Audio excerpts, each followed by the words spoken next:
셀이 명확하기 때문에 지금 그러니까 사람들이 요구하는 게 많기 때문에 그것들을 해결할 수 있다면 뭐 어떤 정당이든지 해야 되지 않을까요? 그리고 사실 가장 행복한 상황은 그러니까 어느 걸 골라도 선택 없는 어느 걸 골라도 상황에서 지금까지 지켜본 이준석에게서는 전혀 보수의 냄새가 나지 않는다는 생각이 드는데 혹시 여러분도 그것을 느끼셨습니까? 상대의 슬픔이나 아픔에 공감하지 못하는 운동권 좌파들의 정신적 특징을 갖고 있는 이준석은 아무래도 우파보다는 좌파에 어울리는 사람으로 보이는데 혹시 그것이 저만의 생각인지 여러분께 묻고 싶습니다. 이준석이 노무현 장학금을 받아서 유학을 갔다고 해도 우연이겠지 했습니다만 지금은 그것도 달리 보이기 시작했습니다.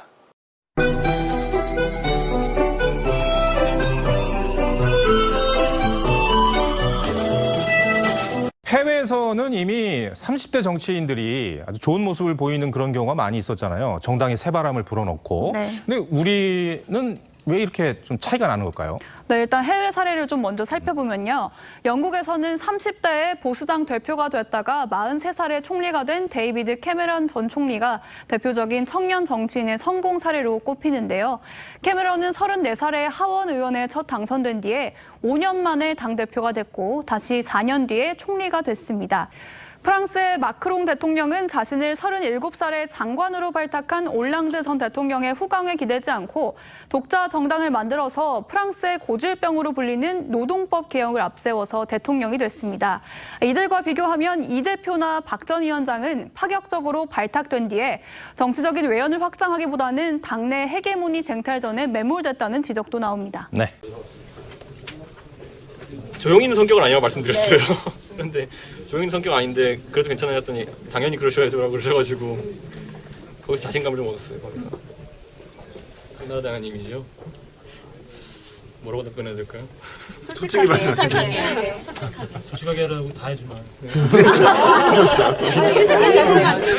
나도 들어봐야 되지. 우리 들어가게 돼요. 비대위원님이 뭐라고 말씀하시는지 다 들어봐야 정말 솔직한 거는 해야 될 일이 명확하기 때문에 지금 그러니까 사람들이 요구하는 게 많기 때문에 그것들을 해결할 수 있다면 뭐 어떤 정당이든지 해야 되지 않을까요? 그리고 사실 가장 행복한 상황은 그러니까 어느 걸 골라도 선택 없는 어느 걸 골라도 상황에서 선택할 수 있는 잠깐요.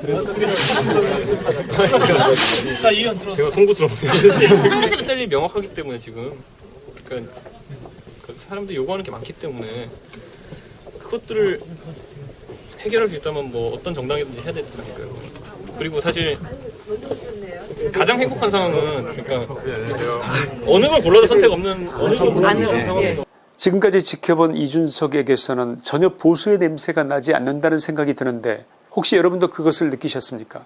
상대의 슬픔이나 아픔에 공감하지 못하는 운동권 좌파들의 정신적 특징을 갖고 있는 이준석은 아무래도 우파보다는 좌파에 어울리는 사람으로 보이는데 혹시 그것이 저만의 생각인지 여러분께 묻고 싶습니다. 이준석이 노무현 장학금을 받아서 유학을 갔다고 해도 우연이겠지 했습니다만 지금은 그것도 달리 보이기 시작했습니다. 왜 문재인이 이준석의 당대표 취임을 그렇게나 진심으로 반가워했는지 이제야 이해가 갑니다. 왜 민주당 송영길하고도 그렇게나 막역한 사이로 보였는지 왜 그렇게 두 사람이 술자리를 자주 가졌다는 소문이 자자했는지 이제는 이해가 갑니다. 왜 윤석열 대통령이 탄생하던 날 새벽에 이준석이 그렇게나 참담한 표정이었는지 이제는 알 것 같습니다. 그래서 말씀인데 국민의힘당에 이준석이 설 자리는 더 이상 없을 것 같다는 생각이 드는데 여러분도 공감하시는지 묻고 싶습니다.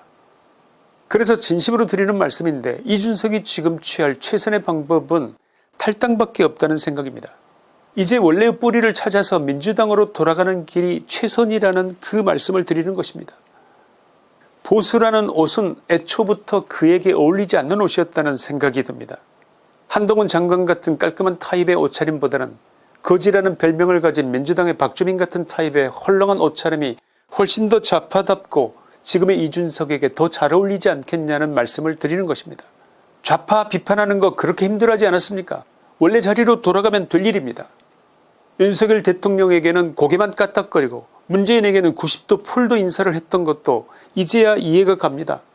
현실적으로 판단하더라도 지금 국민의힘당에서 이준석을 따르는 의원이 몇 명이나 됩니까?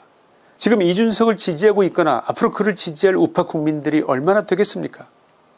이준석이 2030에게 SOS를 치더라도 과거처럼 이대남들이 대거 모일까요? S상납 전과 후가 다를 겁니다. 모이는데 한계가 있을 겁니다. 국민의힘에 남으려고 해도 이준석의 자리는 더 이상 없다는 그 말씀입니다.